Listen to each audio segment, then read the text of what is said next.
अध्याय 23। राष्ट्रपति ने येवान की ओर देखा। येवान, तुमने ये कैसे किया? इस समय ऐसा लगा जैसे उसने कोई चमत्कार देख लिया हो। आमतौर पर शांत रहने वाले राष्ट्रपति भी उत्साहित थे। दरअसल राष्ट्रपति जवाब नहीं जानना चाहते थे। चाहे कुछ भी हो, वह इस परिणाम से बहुत संतुष्ट था। यह क्या था? ली जियाए, जो उनके बगल में थे, ने राष्ट्रपति की ओर देखा।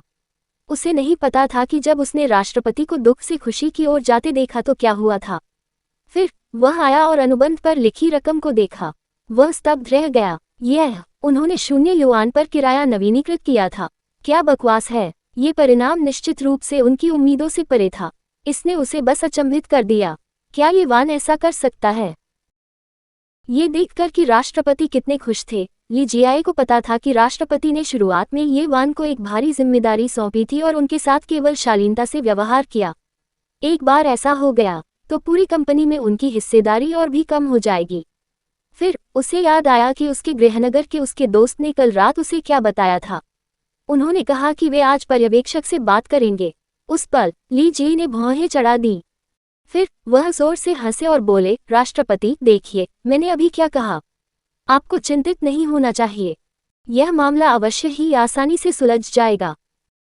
मेरे गृहनगर के मेरे मित्र ने कहा कि वह कल पर्यवेक्षक से बात करेगा। ऐसा लगता है कि मेरा पुराना दोस्त बहुत बढ़िया है। ली जियाए ने अपना सिर खुजलाया और इसका जिक्र करते हुए शर्मिंदा दिखे।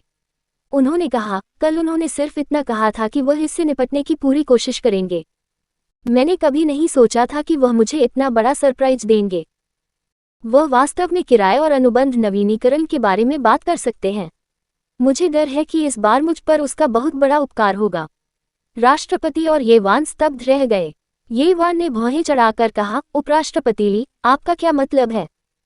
क्या आपका मतलब यह है कि मैंने अनुबंध पर हस्ताक्षर करने के लिए कड़ी मेहनत की, या आपने ऐसा करने के लिए कड़ी मेहनत की? येवान मूर्ख नहीं था। वह श्रेय चुराने का ऐसा स्पष्ट प्रयास कैसे नहीं देख सकी।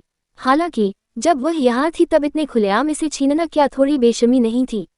ली जियाए ने उसकी ओर देखा और व्यंग्य किया, उपाध्यक्ष जी, क्या मैं कंपनी के मामलों को सिर्फ इसलिए दिल से नहीं ले सकता क्योंकि मैंने ये काम नहीं संभाला है? क्या आपके मन में अभी भी सामूहिक सम्मान और कंपनी से जुड़े होने की कोई भावना है? जब राष्ट्रपति ने ये सुना तो उन्होंने चुपचाप सिर हिलाया। उन्होंने महसूस किया कि ली जियाए ने जो कहा वह समझ में आया और उन्हें तुरंत इसका आभास हुआ। भले ही अनुबंध येवान को सौंप दिया गया था, कंपनी के उपाध्यक्ष के रूप में ली जियाए को अभी भी कंपनी के अस्तित्व के लिए अपना सर्वश्रेष्ठ प्रदर्शन करना था। यह एक अच्छे कर्मचारी और एक अच्छे नेता का आचरण था। राष्ट्रपति ने तुरंत ली जियाए के बारे में बहुत सोचा। एक अच्छा नेता ऐसा दिखता था। चिंता मत करो उपराष्ट्रपति ली, आपने इस बार अच्छा काम किया है। कंपनी निश्चित रूप से आपके साथ बुरा व्यवहार नहीं करेगी। हम कंपनी की बैठक में बोनस पर चर्चा करेंगे। जहां तक मेरी बात है, मैं तुम्हें निजी तौर पर कुछ पुरस्कार दूंगा। ली जियाए की प्रशंसा की घोषणा करते समय राष्ट्रपति का दिमाग तेजी से घूम रहा था। हालांकि अब सबसे महत्वपूर्ण बात हुआक्सिंग प्लाजा के साथ अच्छे संबंध बनाना है। इस बारे में कैसा है? अभी हुआक्सिंग प्लाजा के पर्यवेक्षक को कॉल करें और उसे आज रात के खाने के लिए आमंत्रित करें। आप आयोजन स्थल पर निर्णय ले सकते हैं। कीमत कोई समस्या नहीं है। राष्ट्रपति ने त्वरित निर्णय लिया। दूसरों पर भरोसा करने की तुलना में खुद पर भरोसा करना बेहतर था। भविष्य में अनुबंध को नवीनीकृत करने पर वह संभवतः हर बार मदद नहीं मांग सकता था, है ना?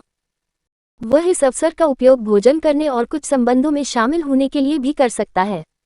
क्या भविष्य में संवाद करना आसान नहीं होगा? ली जियाए ऐसा होने का इंतजार नहीं कर सकती थी। वह इस अवसर का लाभ उठाकर हुआक्सिंग प्लाजा के पर्यवेक्षक को भी अपने साथ जोड़ना चाहता था। इस बीच ली जियाए को विश्वास नहीं हुआ कि येवान इतना बेशर्म था। आखिरकार जब येवान अभी बाहर गई थी तो उसकी घबराहट वास्तविक थी, इसलिए हुआक्सिंग प्लाजा ने दक्षिण पूर्व सिक्योरिटीज की ताकत के बारे में बहुत सोचा होगा। अपने गृहनगर के लोगों के श्रेय के साथ तभी हुआक्सिंग प्लाजा ने इतनी बड़ी रियायत दी। ऐसे में उन्हें सही समय पर अपना चेहरा दिखाना ही था। ली जियाए ने बस मौके पर हुआक्सिंग प्लाजा को बुलाया। राष्ट्रपति को इसे बेहतर ढंग से समझने के लिए उन्होंने स्पीकर चालू करना चुना। अंततः पर्यवेक्षक तक पहुंचने से पहले कॉल को कई बार स्थानांतरित किया गया था। पर्यवेक्षक की सौम्य आवाज में अधिकार का आभास था। ली जियाए ने हल्की से खांसी। पर्यवेक्षक, मैं आपको धन्यवाद देने के लिए यहाँ हूँ। मुझे उम्मीद नहीं थी कि आप मेरे गृहनगर के मेरे पुराने दोस्त को इतना सम्मान देंगे और वास्तव में साउथ ईस्ट सिक्योरिटीज को किराया मुक्त समझौता देंगे। मैं आज रात आपको भोजन कराना चाहता हूँ। मुझे आश्चर्य है कि क्या आप मुझे कुछ चेहरा देने को तैयार हैं। उन्होंने बेहद विनम्रता से बात की। पर्यवेक्षक स्पष्ट रूप से स्तब्ध था। कौन सा पुराना दोस्त? आप कौन हैं? ली जियाई थोड़ा शर्मिंदा हुई और तुरंत जवाब दिया, मुझे देखो, मैं अपना परिचय देना भूल गया। मैं साउथ ईस्ट सिक्योरिटीज का उपाध्यक्ष ली जियाई हूँ। मैंने पहले एक मित्र से आपसे संपर्क करने के लिए कहा था। ली जी, मैंने उसके बारे में कभी नहीं सुना। पर्यवेक्षक ने बस अधीरता का संकेत देकर उसे टोक दिया।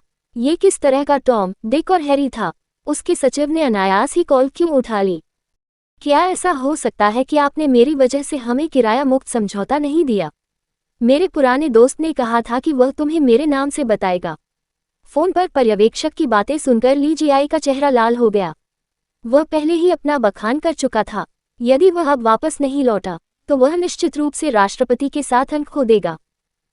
जब पर्यवेक्षक ने ली जियाई की बातें सुनी तो वह इतना क्रोधित हुआ कि वह हंसने लगा। आपका नाम, आप कौन हैं? आप जैसे छोटे उपराष्ट्रपति का तो जिक्र ही नहीं। भले ही आपका राष्ट्रपति व्यक्तिगत रूप से आए, फिर भी वह शर्मिंदा होंगे। हुआक्सिंग प्लाजा में बहुत सारे उद्योग हैं। मुझे डर है कि कोई भी ऐसी बात कहने की हिम्मत नहीं करेगा, है ना?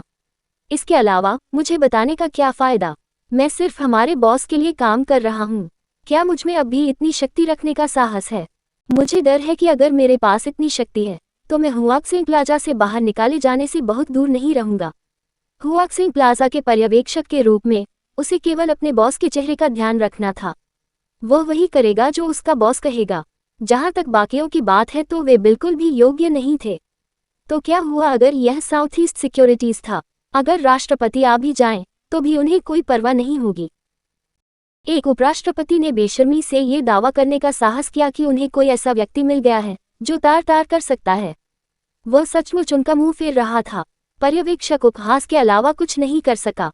मैंने अभी इसलिए कॉल किया क्योंकि मेरे सचिव ने देखा कि यह साउथ ईस्ट सिक्योरिटी से कॉल था और उन्हें लगा कि यह मिस ये का था। ऐसा लगता है कि मुझे भविष्य में यादृच्छिक लोगों को कॉल करने से रोकने के लिए पूछना होगा। यह एक असंबंधित व्यक्ति था। इन शब्दों ने ली जियाई को स्तब्ध कर दिया। अब वह चाहता था कि वह अपना सिर रेत में छिपा सके। पर्यवेक्षक का मतलब बहुत स्पष्ट था। उसने ली जियाई के दोस्त को बिल्कुल भी चेहरा नहीं दिया। उसे अपनी आंखों में डालना तो दूर की बात है। ये सच था। आखिरकार वह हुआक्सिंग प्लाजा का पर्यवेक्षक था। केवल हुआक्सिंग प्लाजा का बॉस ही उससे ऊंचे दर्जे का था। जहां तक बाकियों की बात है तो वे तो सिर्फ किराएदार थे। वही लगान वसूलने वाला था। उस पर चिल्लाने की हिम्मत किसने की? इसके अलावा मिस ये वान, ली जियाई और राष्ट्रपति ने एक ही समय में ये वान को देखा। ये कैसे संभव हुआ? ये वान ने कभी यह उल्लेख नहीं किया था कि उसका हुआक्सिंग प्लाजा के साथ संबंध था। हमने किराया माफ कर दिया और अनुबंध नवीनीकृत कर दिया क्योंकि मिस ये वान हमारे बॉस की दोस्त हैं। ये सब हमारे बॉस द्वारा निर्देश दिया गया था। केवल मिस ये वान ही मुझसे बातचीत कर सकती हैं। अन्य लोग शायद अनुबंध का नवीनीकरण भी नहीं करेंगे। किराया माफ करना तो दूर की बात है। पर्यवेक्षक के शब्द शक्तिशाली और प्रभावशाली थे। राष्ट्रपति और ली जियाई अवाक रह गए। इसके साथ ही पर्यवेक्षक ने फोन काट दिया। यदि अनुबंध को नवीनीकृत करना इतना आसान होता तो वे कार्यालय में इतने लक्ष्यहीन तरीके से नहीं घूम रहे होते। यहाँ तक कि एक बधिर व्यक्ति भी ये वान के लिए पर्यवेक्षक की प्रशंसा और सम्मान को सुन सकता था। ये पता चला कि ये वान गुमनाम बड़ा शॉट था।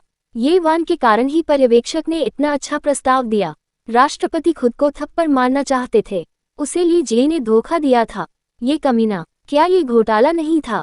क्या उसने अभी जिस तरह से व्यवहार किया उससे ये वान को ठेस नहीं पहुंची? इसके अलावा उसने अभी कौन सी महत्वपूर्ण खबर सुनी? क्या ये वान हुआक्सिंग प्लाजा के बॉस का दोस्त था?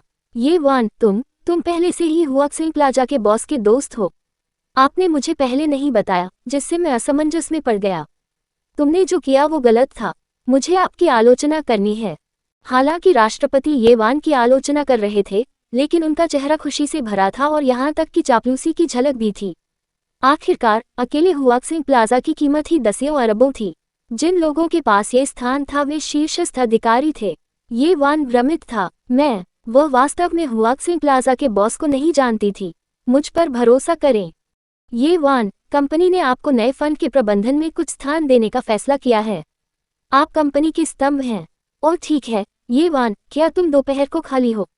क्या मैं तुम्हें भोजन कराऊं? राष्ट्रपति ने ये वान के बोलने का इंतजार नहीं किया और बोलना जारी रखा। जब ये वान ने राष्ट्रपति की बातें सुनी तो वह कुछ कहना चाहती थी लेकिन झिझक रही थी। फिर उसे कई बार खांसी हुई और उसकी आवाज गंभीर हो गई। राष्ट्रपति, वास्तव में मैं हुआक्सिंग प्लाजा के बॉस का वास्तव में अच्छा दोस्त हूँ। मैं पहले इस तरह के रिश्ते का जिक्र करने में बहुत शर्मिंदा था। मैंने तुम्हें चिंता में डाल दिया है। ये वान के बोलने के बाद उसने अपनी भौहें ऊपर उठाईं। डींगे हाँकना व्यर्थ होगा। हाँ, आपको भविष्य में मुझे इन चीजों के बारे में पहले से बताना होगा, अन्यथा मैं सचमुच दुखी हो जाऊंगा। राष्ट्रपति तुरंत जोर से हंसे और ये वान से बात की। इस बीच ली जियाई ने ये सुनकर लगभग बेहोश हो गए।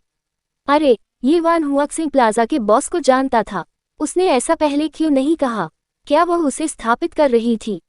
राष्ट्रपति, क्या आपने नहीं कहा कि मैं उन नए फंडों में से कुछ का प्रभारी था? ली जियाई भी चिंतित थी और उसने जल्दी से पूछा। ओह, लिटिल ली, तुमने अभी तक नहीं छोड़ा है।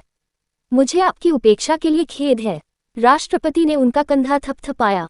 मुझे लगता है कि तुम्हें अभी भी प्रशिक्षण की आवश्यकता है। इस बारे में कैसा है? उपराष्ट्रपति के रूप में अपना पद अलग रखें और ये वान से और अधिक सीखें। कल से आप उपराष्ट्रपति ये की सहायक होंगे। देखें और अधिक जानें। राष्ट्रपति ने मुस्कुराते हुए कहा, अगर आपको कोई आपत्ति नहीं है तो मानव संसाधन विभाग में जाएं और प्रक्रियाओं का निपटारा करें। ली जी अवाक थे। सहायक? क्या वह ये वान का सहायक बनने जा रहा था? क्या बकवास है। ली जियाई बस गुस्से में थी, लेकिन वह क्या कर सकता था? वह कुछ भी करने का साहस कैसे कर सका? क्या वह जाने की हिम्मत करेगा? उसकी यह मजाल, उस क्षण वह केवल स्तब्ध होकर वहीं खड़ा रह सका। इसी बीच राष्ट्रपति की नज़र ये वान पर पड़ी। उपराष्ट्रपति जी, चलिए चलें। मुझे लगता है कि आपके उपराष्ट्रपति का कार्यालय बहुत छोटा है। इस बार हम दोनों उपराष्ट्रपति कार्यालयों का विलय कर सकते हैं। मैं आपके साथ चलूंगा ये देखने के लिए कि व्यवस्थाएं कैसे व्यवस्थित की जाती हैं। हम इसे आज ही सुलझा लेंगे और हम कल से इसका नवीनीकरण शुरू कर सकते हैं। ठीक है, धन्यवाद राष्ट्रपति। ये वान ने उन्हें धन्यवाद दिया। हालांकि वह भ्रमित थी, फिर भी वह बहुत सीधी थी। आप बहुत विनम्र हैं। मैं अब भी आपसे भविष्य में मेरा ख्याल रखने के लिए कहूँगा। राष्ट्रपति ने तुरंत अपना हाथ हिलाया। हमारे चैनल की कहानी देखने के लिए धन्यवाद। अगले वीडियो में मिलते रहने के लिए बने रहें। कभी कभी गायब सामग्री की कहानी, कृपया समय पर त्रुटियों की रिपोर्ट करें। अलविदा।